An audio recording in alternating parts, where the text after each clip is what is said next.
हमें क्यों होता है? अक्सर हम फटाफट खाना खाते हैं या हमारे गले में कुछ और वस्तु हमारे गले में अटक जाता है, जिसके वजह से हमें सांस लेने में बहुत ज्यादा तकलीफ होती है, हमें बहुत ज्यादा घुटन होती है। उसे चोकिंग बोलते हैं।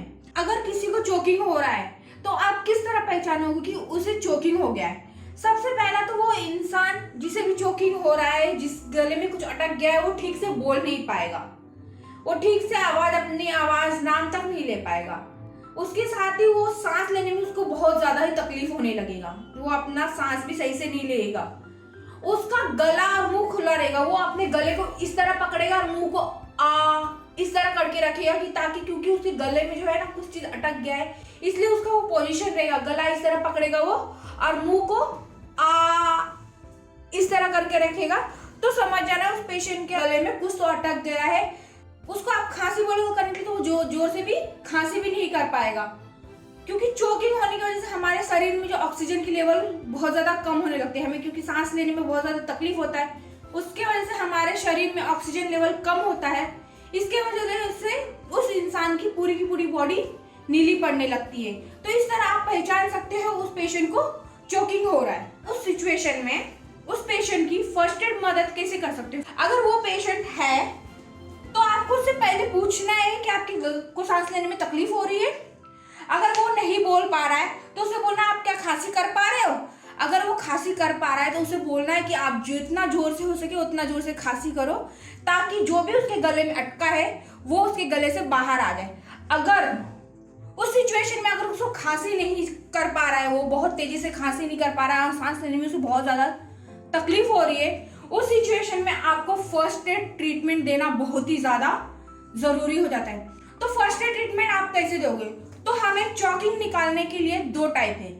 पहले तो है बैक ब्लो और दूसरा है एब्डोमिनल थ्रस्ट। तो हम जानते हैं पहले बैक ब्लो क्या होता है। बैक ब्लो में आपको जिस पेशेंट को चोकिंग हो गया है उसके पीछे खड़ा हो जाना है और आपका एक हाथ उसके छाती पे रखना है पीछे से पकड़ के, और उसको आगे की तरफ झुकने बोलना है। उसको आगे की तरफ झुकने बोलना है। वो आगे की तरफ झुक गया तो आपको ये पीठ की जो हड्डी, जो हमारा शोल्डर की जो हड्डी होती है, उसके बीच में जो हिस्सा होता है, जो हमारा रीढ़ की जो हड्डी जाती है, उसके बीच में आपको ये अपनी हथेली की जो एड़ी होती है, आपको इससे पेशेंट को मतलब एक जोर से मारना है, मतलब थपथपाना है इस एड़ी के, इस हाथ की हथेली की एड़ी से। कहाँ पे मारना है? आपको पीछे पकड़ना है उसके चेस्ट के पास।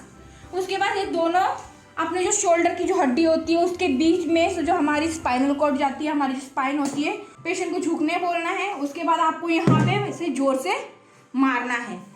जोर से मारते समय आपको साथ में ही चेक करना है कि कुछ चीज उसके मुंह से निकल रहा है कि नहीं। आपको दोबारा मारना है, फिर से चेक करना है नहीं गिरा, फिर से मारना है, फिर चेक करते रहना है। ऐसे आपको 5 बार मारना है। अगर ये अब हम लोगों ने बैक ब्लो दिया, अगर बैक ब्लो से भी अगर वो चोकिंग जो अटका हुआ वस्तु है वो अगर बाहर नहीं निकला तो नेक्स्ट मेथड आप एब्डोमिनल थ्रस्ट इस्तेमाल कर सकते हैं। एब्डोमिनल थ्रस्ट में क्या है, जो हमारी नाभि होती है, हमारी नाभि, हमें सेम पेशेंट के पीछे खड़े हो जाना है।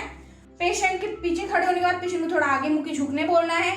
उसके बाद पेशेंट के नाभि के नीचे हमें पकड़ना है और हमारे हाथ का, ये हमारा मुट्ठी है, आपको अंगूठा बंद करके ऐसे मुट्ठी बंद करना है और इसको रखना है यहाँ पे पेट के पास। मुट्ठी जो है आपका पेट के पास रखना है और इसको अंदर के मुंह दबाना है और ऊपर खींचना है।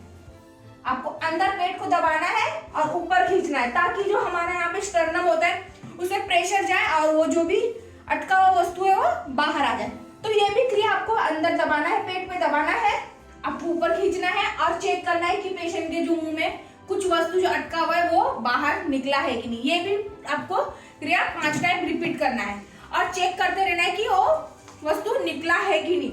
अगर इस सिचुएशन में अगर आपने दोनों ही दे दिया है, एब्डोमिनल थ्रस्ट भी और बैक ब्लो भी दोनों ही दिया है, और फिर भी वो वस्तु बाहर नहीं आ रहा है इंसान के गले से, तो आपको ये रिपीट 5-5 टाइम करना है। पहले एब्डोमिनल थ्रस्ट दो 5 टाइम, फिर फिर बैक ब्लो दो 5 टाइम, फिर एब्डोमिनल थ्रस्ट दो 5 टाइम, फिर बैक ब्लो 5 टाइम दो।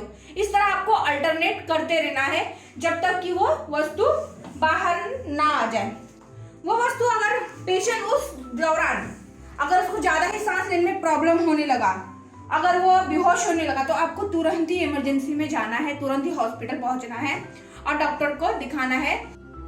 Thank you so much. अगर मेरा ये वीडियो आपको यूजफुल लगा होगा तो प्लीज इसे ज्यादा से ज्यादा लोगों में शेयर कीजिए, ताकि उनको भी चोकिंग क्या होता है, आप उसकी फर्स्ट एड कैसे कर सकते हो वो पता चले।